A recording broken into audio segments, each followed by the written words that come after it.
한국에서 2010년도에 출간된 책 중에 메리 고든 박사가 쓴 공감의 뿌리라는 책이 있습니다.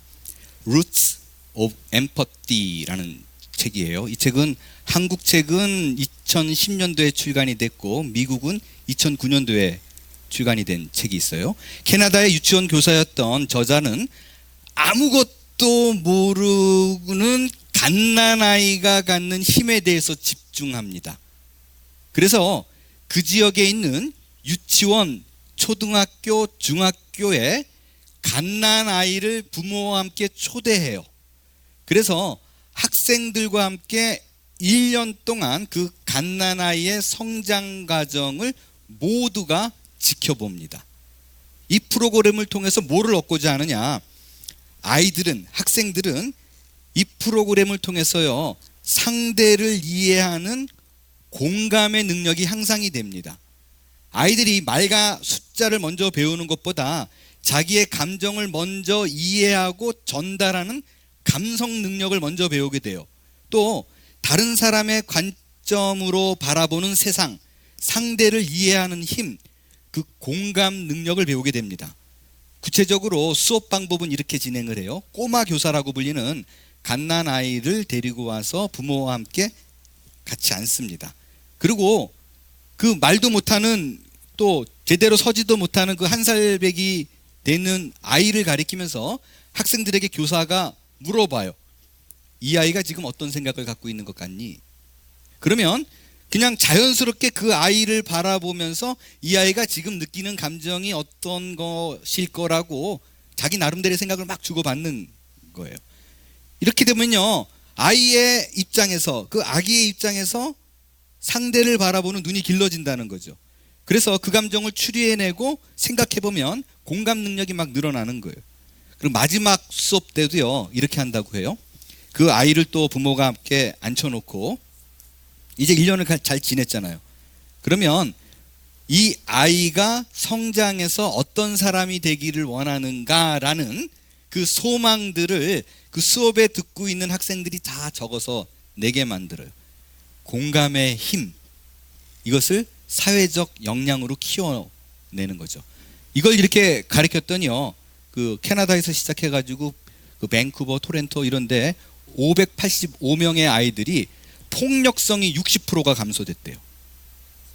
그리고 공감 능력뿐만 아니라 학습 능력이 향상되고 이 아이가 요 초중고 때 끝나는 것이 아니라 나중에 대학을 가서도 또 직장을 얻어서도 결혼 생활을 할 때도 상대의 생각을 잘 읽어내는, 공감하는 능력이 굉장히 좋아졌다라는 거예요. 그래서요, 이 책의 부제가 Changing the World Child by Child예요. 그 영어 책 밑에 써 있죠. 그러니까 아이들 한 명 한 명이 세상을 바꾼다, 그런 내용입니다. 오늘 팔복 6번째 시간으로요, 긍휼히 여기는 자의 복에 대해서 살펴보도록 하겠습니다. 먼저 처음으로 생각해 보는 거는요, 성경에서 말하는 긍휼의 의미입니다. 긍휼의 의미를 두 가지로 여러분과 나눌 거예요. 첫 번째가 성경이 말하는 긍휼의 의미, 통감하다라는 뜻입니다. 성경에 말하는 그 긍휼, 그 의미를 좀 더 깊게 우리가 생각해 보기 위해서는요, 한국말보다 영어가 조금 더 그 의미를 잘 표현하고 구분되어 알 수가 있습니다. 일전에 여러분 그 느헤미야 시리즈를 들었던 분들은 제가 한번 다뤘던 부분이에요. 근데 그때는 살짝 지나갔는데 오늘은 스텝 바이 스텝 조금 더 깊게 그 단어에 대한 의미를 좀 살펴보고 싶어요. 영어에 심퍼티와 엠퍼티의 구분입니다. 이게 둘 다 뭐 공감, 동정 다 이렇게 쓰여져 있는데 엄밀히 말하면요, 이 패티라는 단어가 헬라어 패토스에서 나왔어요. feeling, sentiment, emotion, 감정이라는 뜻이에요. 근데 이 앞에 심이 붙으면 심이 with이잖아요. 함께. 그러니까 감정을 같이 하는 거예요. 그게 심퍼티입니다. 한국말로는 동정이라는 번역이 주로 이루어져요. 그러면 엠퍼티는 뭐냐? 패트가 감정이라 그랬어요. 근데 이 감정 안에 into 되는 거예요. 들어가는 거예요. in, 그 감정 속으로 쑥 들어가는 거예요.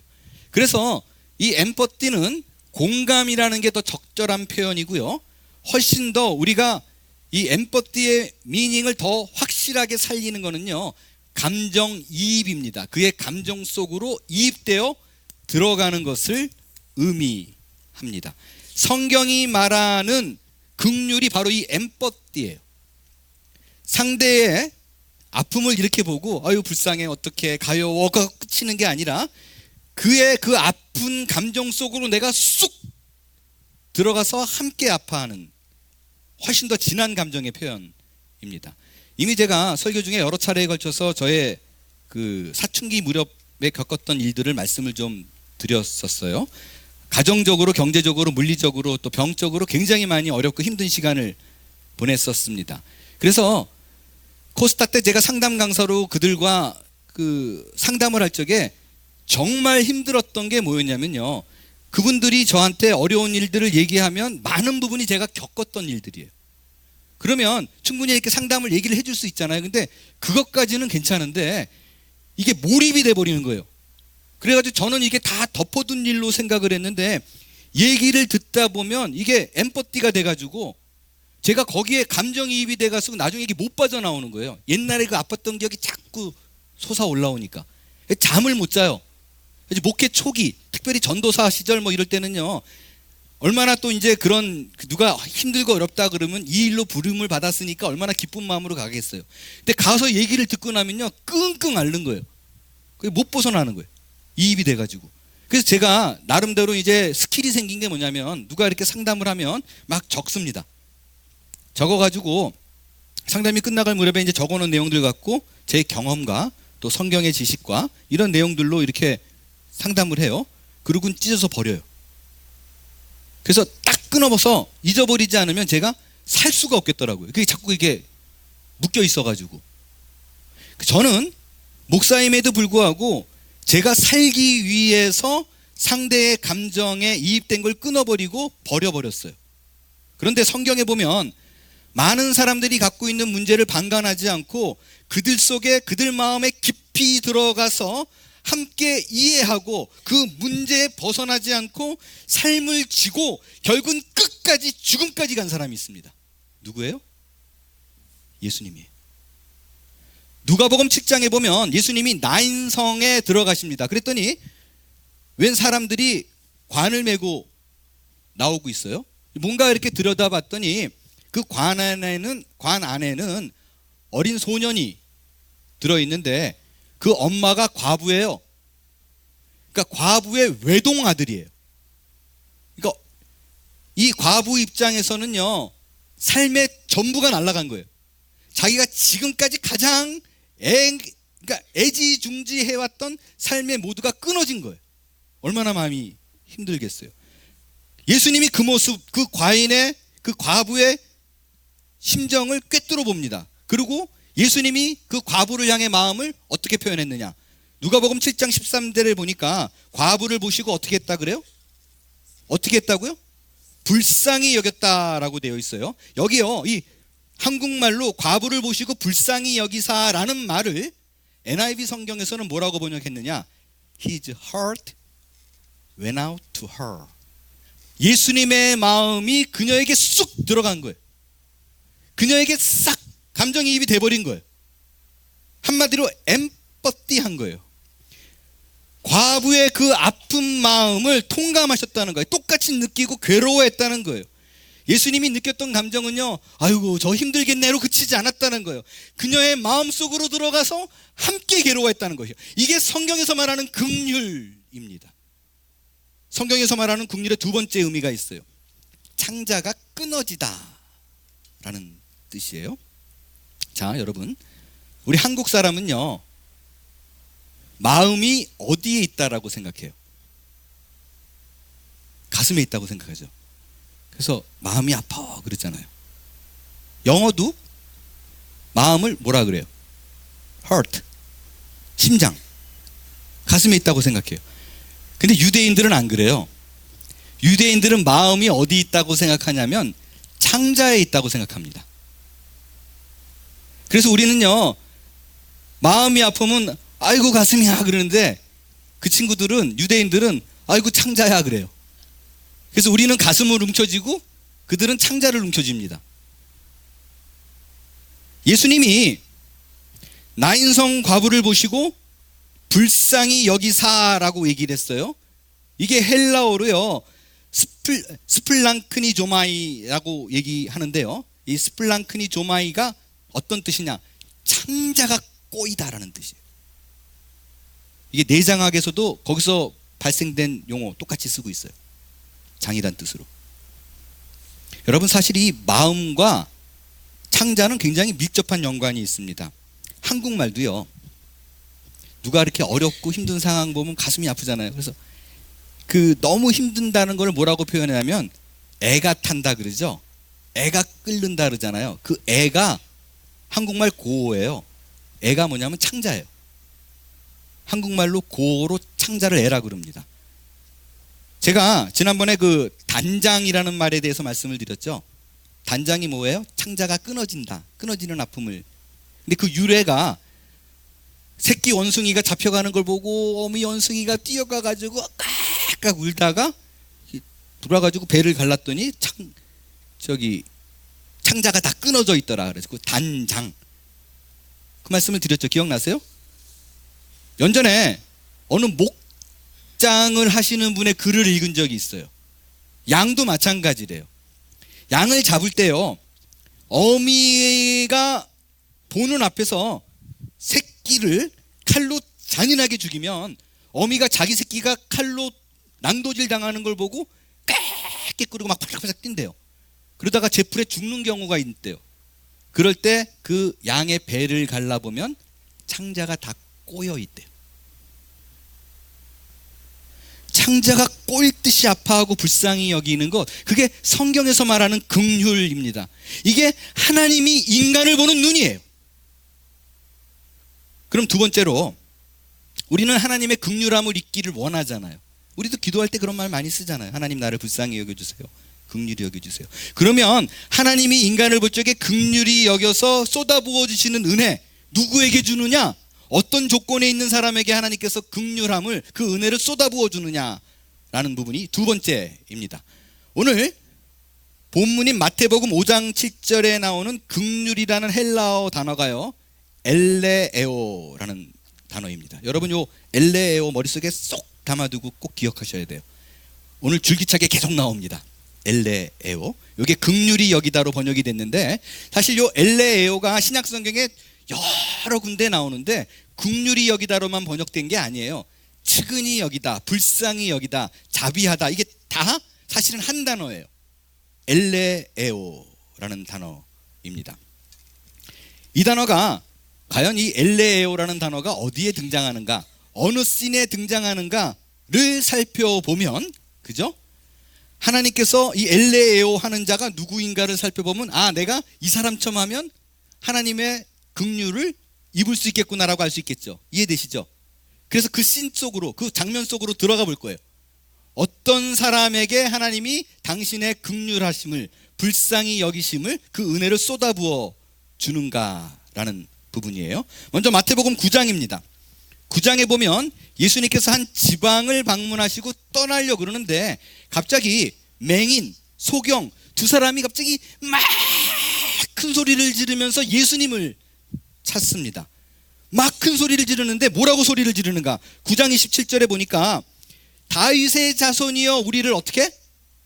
불쌍히 여기소서라고 얘기를 할 때, 요 불쌍히 여기소서가 딱 엘레에오예요. 요 단어가 긍휼히 여기는 자는 그 긍휼과 같은 단어입니다. 막 불쌍히 여겨달라고, 긍휼히 여겨달라고 소리 지르고 있어요. 이 얘기를 들은 예수님이 그냥 지나가지 않았어요. 그 두 소경의 눈을 다 만지면서 결국은 깨끗하게 씻음받게 눈을 보게 만들어 줍니다. 또 다른 씬을 볼 거예요. 이 긍휼, 엘레에오가 어디 등장하는가? 마태복음 15장에 나옵니다. 거기서 보면 예수님께서 두로와 시돈 지방으로 들어가는데, 들어가 보니까 거기에 귀신 들린 딸을 가진 가나안 여인이 등장을 합니다. 이 등장한 여인이 예수님이 왔다는 보자마자, 소리를 듣자마자 요 두 소경처럼 똑같이 반응해요. 어떻게 반응하는가? 다윗의 자손이여 나를 어떻게? 불쌍히 여기소서. 요게 엘레에오예요. 긍휼히 여기소서, 똑같은 말이에요.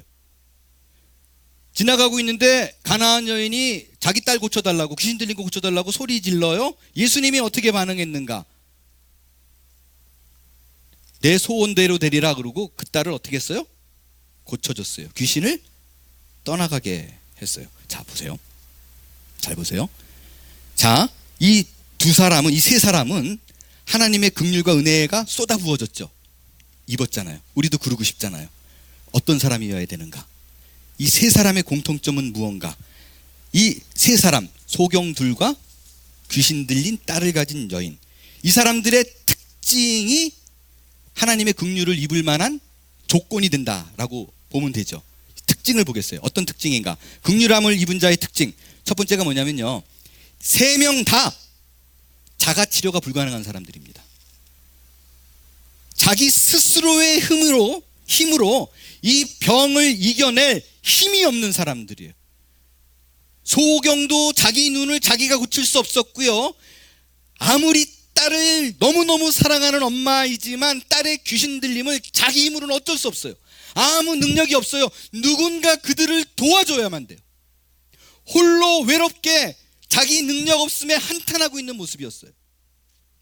두 번째, 자격 없는 사람들이에요. 여러분 보세요. 이 세 사람이 다 예수님 앞에 와가지고 나 병 좀 고쳐주세요 라고 떳떳하게 말할 수 있는 자격이, 근거가 하나라도 있나요? 하나도 없어요. 이 세 사람 모두 다 예수님의 제자들처럼 자기의 직업을 포기하고 몇 년 동안, 수년 동안 예수님을 따라가면서 복음을 전했나요? 그런 거 없어요. 혹자처럼 재산을 팔아서 내가 따라는 못 가지만 이걸로 밥을 많이 드세요 그리고 헌금한 사람이었나요? 아니에요. 아니에요. 심지어 왜 그 세속적인 표현으로 시다발이라 그러죠. 나는 뭐 아무것도 없으니까 돈도 없고 몸 하나로 예수님 곁에 따라다니면서 시키는 분부만 하시면 내가 뭐든지 쫙, 이러지도 않았어요. 생전 처음 보는 거예요. 일면식도 없어요. 예수님을 위해서 본 한 기록이 전혀 없다고요. 그런데도 마치 당연한 것처럼 떳떳하게 나 좀 고쳐달라고 소리 지르고 있어요. 귀신 들린 딸을 가진 여인 보세요. 일단 출신이 어디예요? 가나안 여인이래요. 이방 여인이라고요. 여러분 아시지만 유대인이 봤을 적에 유대인이 아닌 사람들, 이방인들, 유대인 입장에서는 뭘로 봤어요? 개로 봤어요. 그리고 지옥이 있으면 땔감으로 쓸 거라고 생각했어요. 실제로 이 가나안 여인이 유대인인 예수님에게 내 딸 좀 고쳐주세요 그랬더니 예수님이 뭐라 그랬어요? 야, 널 내가 왜 고쳐? 내 새끼들 내가 걷어먹기 바빠 죽겠는데. 내 새끼들 내 유대인이에요. 내 자녀에게 줄 떡은 있는데 개한테 줄 떡은 없어 라고 얘기했어요. 이 강아지야 이거. 유대인의 배경과 상황을 그대로 얘기하고 있어요. 안 좋나? 이 두 경우 다 하나님 앞에서 긍휼함을, 불쌍히 여김을 받을 은혜를 입을 아무런 자격이 없다고요. 하나도 없어요. 그런데 이 세 사람 다 병을 고침받고 귀신이 떠나감을 받았습니다. 뭐 때문에 그랬나요? 성경은 이 사람에게 단 한 가지 이유 때문이라 그래요. 다른 거 아무것도 없고 딱 하나가 있었대요. 그게 뭐냐? 믿음이에요. 그들의 믿음이 이걸 가능하게 했어요. 맹인들 경우에는요, 그들에게 예수님이 물었어요. 고쳐달라 그러니까, 야, 너 내가 이 일을 할 수 있는 사람이라고 믿어? 그랬더니 of course, 당연히 내가 믿지요. 당연히 내가 믿지요. 그랬더니 예수님이 뭐라 그랬어요? 그래, 네 믿음대로 될지어라. 믿음을 얘기했어요. 그렇게 믿는 믿음 위에 하나님의 긍휼하심, 쏟아부어 주신 은혜가 있는 거라고요.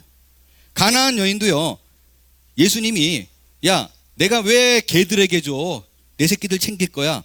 그랬더니 나는 너를 개로 여겨. 그랬더니 그 이방 여인이 깨갱 그러고 갔나요? 아니에요. 뭐라 그랬냐면요, 알아요, 나 개예요 그랬어요. 알아요, 나도 내 주제를. 나 개예요. 근데 개도요, 아시잖아요, 주인이 밥 먹을 적에 상에서 떨어지면 그거 먹잖아요. 나 부스러기 좀 주면 안 돼요? 이러고 있다. 그러니까 예수님이 그 모습을 뭐라 그랬어요? 내 믿음이 크도다. 믿음을 얘기해요. 여러분 정말 잘 들으셔야 돼요. 정말 잘 들어야 돼요. 우리가 하나님의 긍휼함을 얻기 위해서, 하나님의 강력한 은혜를 받기 위해서 뭘 자꾸 하려고 하지 마세요. 그걸 자꾸 하나님 앞에 조건으로 걸지 말라고요. 내가 이거 할 테니까 이거 주세요. 무언가 나를 증명해서 내가 하나님께 인정받으려고 하는 것이 아니라 단순합니다. 그냥 하나님이 내 인생 책임질 분인 줄 믿습니다라는 믿음 하나라고요. 어쩌면요, 우리는 뭘 해서 사랑받고 뭘 해서 인정받는 게 훨씬 더 쉬워요. 그렇잖아요. 우리는 인과응보, 인과율에 젖어 있는 사람이에요. 이게 자연 법칙이에요. 어떤 뭐가 하나 발생했어요? 이거 왜 그랬어? 좋은 일이 발생했어요? 이거 왜 그러지? 이유가 뭐지? 아, 얘가 그때 이런 일을 했구나. 그래서 하나님이 이뻐하셨구나. 얼마나 쉬워요. 교통사고가 났어요. 얘 왜 그랬어? 아유, 얘 주일 빼먹었어. 얘 11조 빼먹었어. 아, 이러면 좀 쉬워요. 그것만 픽스하면 되니까. 우리는 항상 내 눈앞에 놓여진 결과를, 원인을 자꾸 추적해서 찾아내려고 그래요. 그게 너무 쉬워요. 그래서요, 우리 그 영어로도 그런 말 있잖아요. You deserve it. 이게 무슨 말이에요? 너 그럴만해. 잘 됐어요. You deserve it. 그럼 야, 그렇게 수고하더니 you deserve it. 너 그렇게 같이 있어. 잘했어. 뭐가 망가졌어요. 잘못됐어요. 넘어졌어요. You deserve it. 쌤통이다. 야, 너 그럴 줄 알았어. 그렇게 초치닥거리더니. 이런 거 아니에요. 왜? 벌어지는 모든 일들이 you deserve it. 그 이유가 너에게 있어. 이거예요.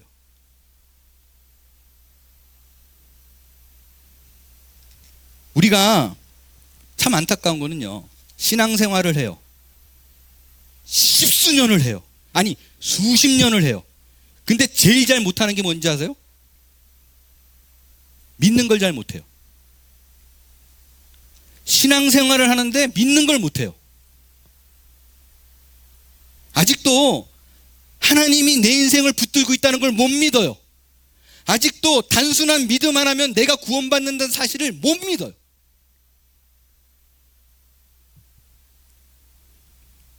내가 뭔가 아쉬운 것이 있어가지고 이제 좀 기도하는 생활을 해볼 거다 그러면 꼭 내 발목을 붙잡는 일들이 생겨요. 그게 뭐냐면, 내 스스로가 뭐냐면, 에이, 기도하려고 그러다가 내가 뭘 했다고 뻔뻔스럽게, 그리고 안 해요. 안 해요. 그러면서 내가 기도의 자리로 들어가려는 걸 스스로를 막아요. 왜? 내가 하나님께 한 게 없으니까. 오늘 보세요. 이들은요, 하나님의 긍휼 사랑 인자를 쏟아부어 봤는데 다른 아무것도 없었다고요. 한 게 없었다고요. 자격이 없었다고요. 그냥 소경처럼 귀신 들린 딸을 가진 여인처럼요, 밑도 끝도 없이 하나님이 내 기도를 들어줄 거야, 예수님이 내 기도를 응답할 거야, 그냥 떼쓰면서 달라붙는 거예요. 요청하는 거예요. 이런 게 우리에게 없다라고요. 자꾸 나를 돌아보아. 심지어 이제는 좀 기도 생활을 좀 해봐야겠다라 그러면 꼭 옆에서 이렇게 찬물 확 던지는 사람들이 있어요. 둘레에서 꼭 그러잖아요. 야, 네가 언제부터 기도했다 그러냐, 웬일이냐, 사람이 변하면 죽는데 그냥 하던 대로 해. 이런 모욕을 주는 사람이 둘레에 한둘이 꼭 있어요. 심지어는 또 가족일 수도 있어요. 그러나 여러분이 그런 모욕 때문에, 그런 소리 듣기 싫어서 하나님 전에 못 나온다면 이것처럼 안타까운 일이 없어요. 예수님으로부터 직접 강아지야 소리를 들어도 이 여인은 굴하지 않아요. 강아지야 그랬더니 개면 부스러기라도 줄래요? 할렐루야. 뻔순이에요, 뻔순이. 우리의 믿음은 그거라고요. 그냥 몰라, 나는 무작정 들이대면 하나님의 긍휼함 얻을 수 있어. 이 믿음이 우리를 살리게 되는 줄 믿습니다. 생각하지 말고 기도하세요. 나중에 할게 하지 말고 지금 하세요. 여러분, 기독교의 진리는 복잡하지 않습니다. 만일 세상과 인간을 이롭게 하는 무언 진리가 있어요, 어떤 도가 있는데 그게 어렵다 그러면 그건 100% 사기입니다. 그건요, 이롭게 할 의도가 전혀 없는 신이 만들어낸 사기극이에요. 신이 정말로 있고요, 신이 인간을 사랑한다면 쉬워야 돼요. 누구나 다 할 수 있어야 돼요. 그게 진짜 사랑하는 거예요. 누가복음 10장에 가면 어떤 율법사가 예수님께 나와서 묻습니다. 어떻게 영생을 얻어요? 그랬더니 예수님이 뭐라고 대답해요? 하나님을 사랑하고 내 이웃을 사랑하라고 얘기해요. 그랬더니 율법사가 빳빳이 들고 묻죠. 누가 내 이웃인데요? 내가 다 할 수 있어요. 내가 다 돌볼 수 있어요. 사랑할 수 있어요. 말해요. 누가요? 누가 내 이웃이에요? 물어봅니다. 그래서 예수님이 이렇게 툭 지켜보고 하도 같지 않으니까 했던 비유가 선한 사마리아인의 비유입니다. 비유의 대략은 이래요. 어떤 사람이 강도를 만나가지고 처절하게 피 흘리며 쓰러져 있어요. 성경에 보니까 거의 죽었다고 돼 있어요. 레위인도 지나가고 제사장도 지나가는데 누가 그를 테이크케어해요?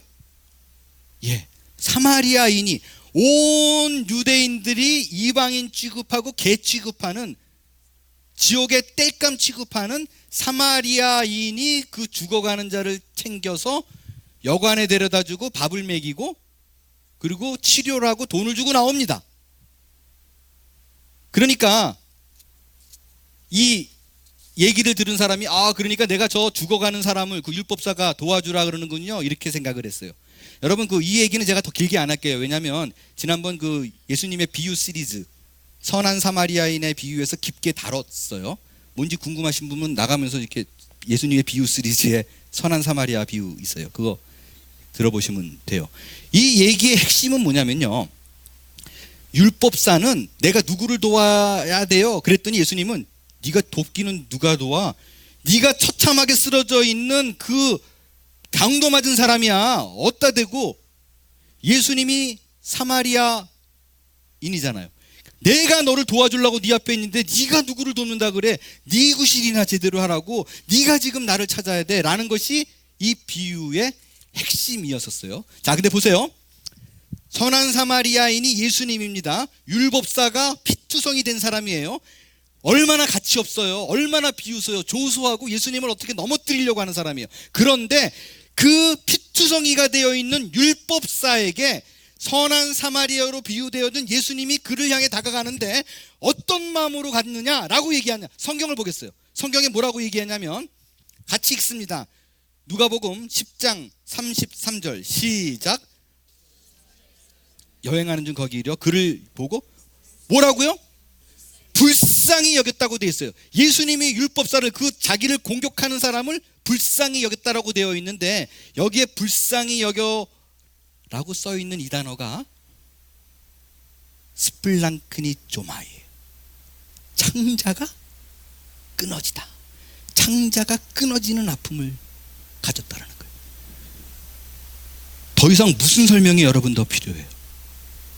율법사는 예수님을 공격하는 사람이었다고요. 율법사는 어떻게든 간에 예수님께 잘 보여가지고 내가 도를 전하리라는 생각이 전혀 없는 사람이었는데, 그런 가치 없는 인간을 뭐 하나도 해준 게 없는데 예수님은 그를 향해서 가슴 아파하는 거예요. 창자가 찢어지는 아픔으로 그를 대하고 있는 거라고.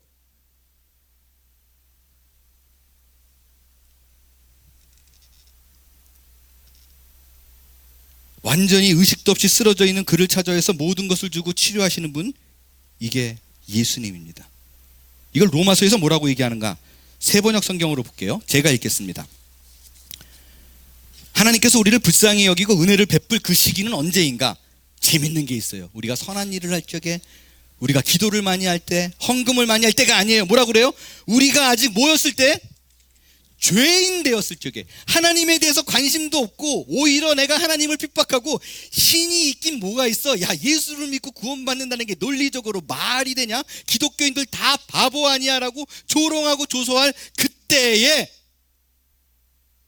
그리스도께서 우리를 위해서 죽으셨습니다. 이리하여 하나님께서는 우리에 대한 자기의 사랑을 어떻게 했다고요? 실증하셨습니다. 예, 개역 개정에는 확증이에요. 이거 세번역이에요. 실제로 그거를 보여줬다는 거예요. 죄인이었는데 안 믿으니까, 야 내가 너한테 어떻게 해야 되니? 어떻게 해야 내가 너를 사랑하는 걸 믿겠어? 말이 돼요? 내가 이렇게 강아지판인데 나를 사랑한다고? No way, 그럴 리가 없어요. 그랬더니 내가 너를 위해 죽음을 믿겠어. 그리고 그거를 실행에 옮겼다는 거예요. 실증했다. 그게 바로 십자가입니다. 여러분, 이게 뭐 더 어떤 설명이 필요해요? 단순해요. 믿으면 돼요. 여러분의 조건과 형편에 상관없이 여러분을 사랑하고 있다는 걸 계속 성경이 얘기하고 있다고요. 예수님께서 네 믿음대로 될지어다 라는 말씀의 시련이 여러분 각 가정마다 개인마다 넘치게 될 수 있게 되길 바랍니다. 마지막 세 번째예요. 이제는 지금까지 드린 이 긍휼에 대한 얘기를요, 팔복으로 적용을 해보겠어요. 계속해서 제가 이 팔복 시리즈를 시작하면서 드린 말씀이 있어요. 이 팔복은 예수님께서 복을 받기 위한 조건으로 한 말이 아니라 그랬어요. 이렇게 살면 내가 복을 줄게가 아니라 이미 예수를 믿는 그들을 향해서 야, 너희들 참 복되다, 복이 있도다 라고 선언하는 감탄문이라고 원문의 의미가 그렇다라고 여러분에게 말씀드렸어요. 그러니까 오늘 7절에 긍휼히 여기는 자는 복이 있나니 그들이 긍휼히 여김을 받을 것이요, 이 말을 원어로 보면 복되도다, 이미 너희는 복이 있도다, 긍휼히 여기는 자여 저희가 긍휼히 여김을 받을 것이다. 이게 원어의 정확한 해석입니다. 지금까지 살펴본 바에 의하면요, 팔복에서 긍휼히 여겨라라는 긍휼은 내가 그냥 밑도 끝도 없이 남을 향해서 아유 참 불쌍해, 안 됐어, 아유 가슴 아픈데, 이게 아니에요. 성경에서 말하는 긍휼은 내가 누군가를 향해서 불쌍히 여기고 그걸 또 실천하면 내가 복을 얻게 돼, 이런 얘기가 절대로 아닙니다. 이거 절대로 아니에요. 여기서의 긍휼은요, 예수님으로 말미암아 해석되어지는 긍휼이에요. 그러니까 세상적으로 여기는 그런 불쌍히 여김이 아니라 하나님께서 선택한 자에게 일방적으로 예수 그리스도의 보혈의 피로 담아내는 긍휼이에요. 예수 그리스도의 십자가로 말미암아 해석되어지는 긍휼이라고요. 이게 왜 중요하냐면요, 그렇지 않고 그냥 이렇게 특별히 한국말 성경대로 긍휼히 여기는 자는 복이 있나니 그러면 아, 내가 이제부터 맘 먹고 이제부터 선한 행동을 좀 쌓아가지고 어디 구스푼 같은 데 가가지고 좀 막 이러고 불쌍한 사람들을 좀 도와주고 홈리스들 좀 어떻게 해주고 이러면 내가 복을 받겠지, 이게 아니라고요. 이건 자기 의잖아요. 우리가 긍휼함 받게 되는 건 내 행동이 아니라고요.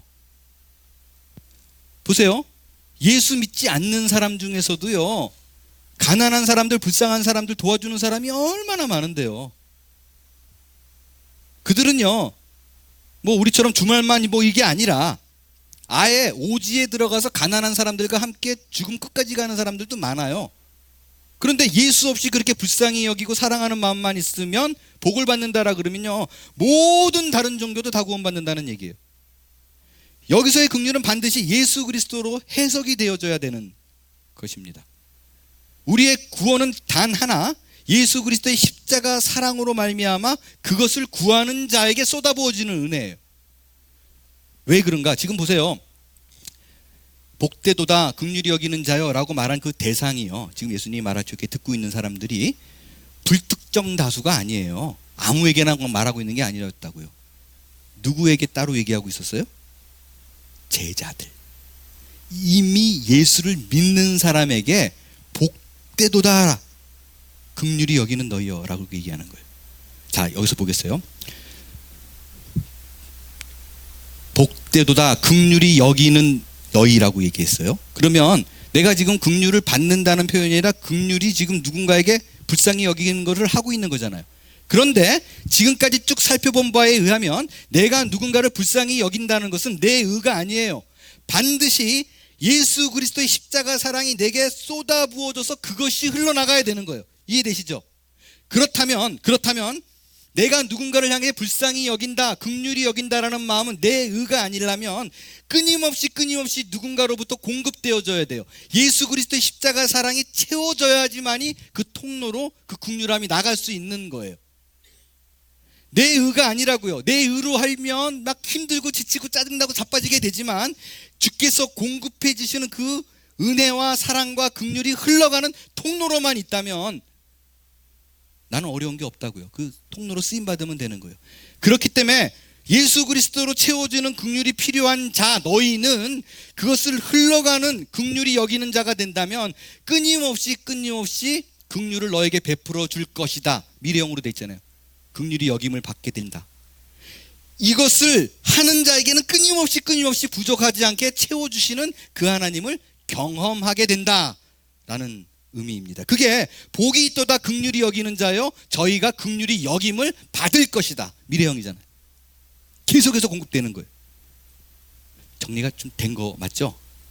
예, 고맙습니다. 이렇게 얘기를 해도요, 뭔가 찝찝해. 이거 아닌 것 같은데. 그래도 뭐 좀 해야 될 것 같은데.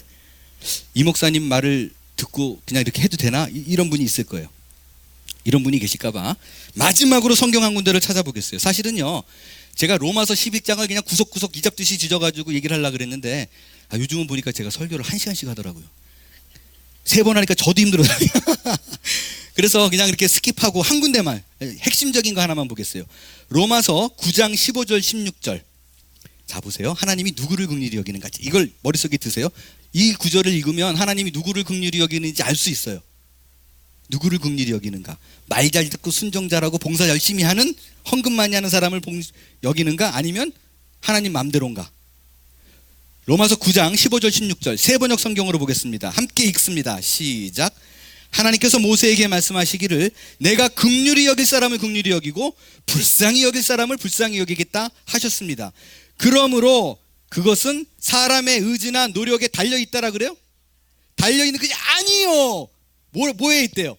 하나님의 자비에 달려있대요. 내 노력과 내 의지와 내 공로가 아니라는 거예요. 하나님의 긍휼함을 입는 게. 여기서요, 하나님의 자비라고 번역된 그 단어가 엘레오예요. 긍휼이에요. 똑같은 단어를 자비로 번역한 거예요. 우리는 자꾸 하나님께 잘 보이려고 노력하는데 하나님이 아니라는 거예요. 내가 불쌍히 여길 자를 불쌍히 여기고 긍휼히 여길 자를 긍휼히 여긴다. 내 마음이야. 니들 암만 노력해봐. 의지나 네가 긍휼을 받고 싶다고 또 노력해서, 여기 노력이라는 단어가요, 개역개정에는 여러분 잘 알지만 내가 다른 박질한다고 얻는 것도 아니요 라고 돼 있어요. 그 말은 무슨 말이냐면 내가 1등을 해가지고 내가 하나님의 사랑을 왕창 받아버리라. 열심히 뛰어가지고 1등 그래봐라. 내가 너를 쳐다보나. 네 의가 살아나면 나는 너에게 긍휼을 쏟아부을 이유가 없어 라는 거예요. 내 노력으로 받는 게 아니니까, 나는 안 되니까 주님 좀 해주세요 라는 그 믿음 하나라고요. 믿으시는 분은 아멘. 말씀을 좀 정리할게요. 분명히 이 말씀을 들으시는 분 중에도요, 스스로 용납이 안 되는 분들이 있을 수 있어요. 충분히 그럴 수 있어요. 왜냐하면 지금까지 들어왔던 다른 종교에서 복을 받는 내용, 이유랑 조건하고 너무 안 맞잖아요. 다른 종교는 뭐를 좀 쌓아라, 지성이면 감천이다. 근데 우리는 아니라고 얘기하니까 이게 아닌 것 같은데, 이런 생각이 있을 수 있고요. 또 하나는요, 이런 이유가 있을 수 있더라고요. 개척교회 시절에 겪었던 일인데, 말씀드렸듯이 예수를 믿지 않는 사람들을 이렇게 전도를 했었어요. 근데 정말 40몇 년 동안 한 번도 교회를 나가지 않았던 사람, 심지어 크리스마스가 예수님의 생일인지 몰랐대요. 산타클로스 생일인 줄 알았지. 야, 이런 분도 계시더라고요. 근데 그분이 정말 우리 교회에서 신앙생활을 잘 하셨어요. 근데 이분이 확 뒤집어진 일이 있었어요. 아니, 집이 괜찮아요. 집도 괜찮고 사람도 괜찮고, 그리고 저희들이랑 친하게 잘 지내고, 집안 뭐라 그러죠? 그 부유함? 뭐라 그러죠? 재정적인 상황? 그것도 넉넉하시고, 이런 분이 이제 우리 교회에 와가지고 친해지기 시작했어요. 근데 예배를 드리는데, 그 왜 여러분 아시지만 야곱이 하나님과 씨름해가지고 한도뼈 부러지고 그런 거 나오잖아요. 그럴 적에 막 야곱이 그냥 축복해달라고 붙잡으니까 하나님이 뭐라 그래요? 너 이름 바꿔 그러죠. 이제 야곱이라고 하지 말고 이스라엘이라고 해라. 야곱이 이름이 무슨 뜻이에요? 강도, 사기꾼, 강도, 거짓말하는 자. 이거니까 이스라엘, 하나님의 사람으로 이름을 바꿔라라고 얘기를 해요. 그 설교를 끝났는데, 고마워요. 사랑합니다. 무슨 얘기했었죠? 이스라엘. 근데 그 설교를 끝났어요. 근데 제가 보통 그런 사람이 아닌데, 저는 그런 게 아닌데, 너무너무 심하게 막 감동이 오는 거예요. 예배가 끝났는데, 저기 부부, 요 두 분 죄송한데 무릎을 좀 꿇으세요. 그랬더니, 예수 처음 믿는 사람이잖아요. 그러니까 왜요? 그러더라고요. 그러니까 뭔지 몰라요. 그래서 일단 한번 꿇어보세요. 그랬더니 또 예수 처음 안 믿다가 믿는 분들은 말 잘 듣습니다. 이렇게 탁 꿇어 앉으셨어요. 그래서 제가 머리에 손을 얹어서 기도를 했어요. 하나님, 지금까지 내 살아온 날이 나는 사기꾼이었습니다. 거짓말쟁이였습니다. 강도였습니다. 이제 이름을 바꿔주옵소서. 이렇게 기도를 했어요. 근데 나는 부모님 돌아가신 줄 알았어요. 진짜 펑펑 막 그러고 막 울더라고요. 기도하다가 겁이 나요. 그러고 끝났는데 밤 10시에 찾아와가지고 목사님 감사합니다 그러고 계속 울어요. 그리고 사람이 싹 변했어요. 나중에 알게 됐어요. 이분이 한국에서 큰 돈을 사기치고 20년 전에 오신 분이에요. 20년 동안 불법 체류자로 있었어요. 근데 거기에다 대고 무릎 꿇고 얹어가지고 손 얹어가지고 나는 사기꾼입니다 그렇게 얘기했으니 이분이 얼마나 놀랬겠어요. 이게 실제 벌어진 일이에요. 근데 이분이 나중에 심지어 결국에는 그거에 못 견뎌가지고 한국에 들어가셔서 20년 떠나 있어도 여러분 기소 중지가 돼요. 나라를 벗어나 있으면. 그래서 공항에 도착하자마자 바로 제일에 가셨어요. 근데 이분이 안타까운 건 뭐 그렇게 결단해가지고 하는 것까지는 뭐 그럴 수 있잖아요. 그죠? 근데 그렇게 본인을 용서 못해요. 나는 하나님의 사랑 받을 수 없어요. 하나님의 사랑 받을 수 없어요. 이걸 그렇게 못 받아들이더라고요. 그러니까 첫 번째, 다른 종교랑 비교해서 이해가 안 돼서 내가 못할 수도 있고요. 두 번째는 워낙 지은 죄가 많아서 안 될 수도 있고요. 세 번째는 지금도 간헐적으로 짓는 죄가 너무 좋아서 아내 몰래 남편 몰래 지은 죄가 너무 좋아서 내가 하나님 앞에서 무슨 기도를 하기에는 좀 쑥스러워서 민망해서 말을 못하는 분이 있을 수 있습니다. 그럼에도 불구하고 하나님께서는 상관없다는 거예요. 일방적인 사랑과 긍휼을 쏟아 부어준다라는 것이에요. 선택한 자녀는 끝까지 책임진다는 거예요. 이 신뢰를 좀 하나 드리고 말씀을 마칠게요. 제가 남미에서 사역을 할 당시에요. 남미는 그 칠레에서 사역을 할 때예요. 아르헨티나에서도 사역을 했었고 칠레에서는 주말 사역을 1년 동안 한 적이 있었어요. 프라이데이면 비행기 타고 날아가서 주말을 보내고 월요일이면 다시 아르헨티나로 돌아오고 이걸 1년 한 적이 있었는데 어느 한인교회 요청에 의해서. 근데 여러분 그 남미 칠레는요 이렇게 길쭉해요. 그래서 도로가 심플 그냥 쭉 하나예요. 위에서 끝까지 하나. 그리고 어디 가려면 내려오다가 여기, 내려오다가 여기, 내려오다가 여기. 그러니까 도로가 되게 단조로워요. 근데 나이가 좀 있으신 부부가 그 메인 도로를 고속도로니까 속도를 내가지고 운전하고 내려오다가 갑자기 말이 뛰어들었어요. horse. 여기는 버지니아는 사슴이 뛰어들지만 거기서 말이 뛰어들었어요. 그리고 이 차가 말을 들이받는 바람에 그 무게가 있는 말이 확 뒤집어지면서 앞 유리창을 부수고 들어왔어요. 그러니까 이분이 차가 뒤집어지면서 이 두 부부가 중상을 입은 거예요. 저 잘 모르는 분인데 그때만 해도 칠레가 1,500명밖에 없어가지고 소식이 다 한국 사람이 퍼지거든요. 근데 제가 월요일 날 이렇게 떠나는 날 그 얘기를 들었는데 이게 마음이 너무 안 좋은 거예요. 근데 나이 30살이었었는데 막 이게 견디기 힘들더라고요. 가슴이 아파가지고. 그러니까 저희 아버지가 저를 보더니 너 왜 그래? 그러더라고요. 지금 아버지 얘기 좀 들어보세요. 그래가지고 그 고속도로에서 차가 뒤집어지고 말이 받아가지고 말이 들어와가지고 이 두 분이 지금 깨어나지 못하고 있어요. 중상을 입었어요. 그랬더니 저희 아버지가 똑같이 막 아이고 그러고 되게 아파하시더라고요. 근데 뭐라 그러시냐면 아이고 막 너무 아파하시면서 하시는 말씀이 아이고 그 말이 무슨 잘못이 있다고 그 말 불쌍해서 어떻게 그러더라고요. 깜짝 놀랐어요. 옆에 있다가 아니 나는 지금 사람이 다쳐가지고 죽어간다 그랬는데 아버지는 말이 불쌍해서 어떡하냐요. 동물 애호가이시거든요. 가지고 아버지는 뭐가 잘못된 거 아니냐고.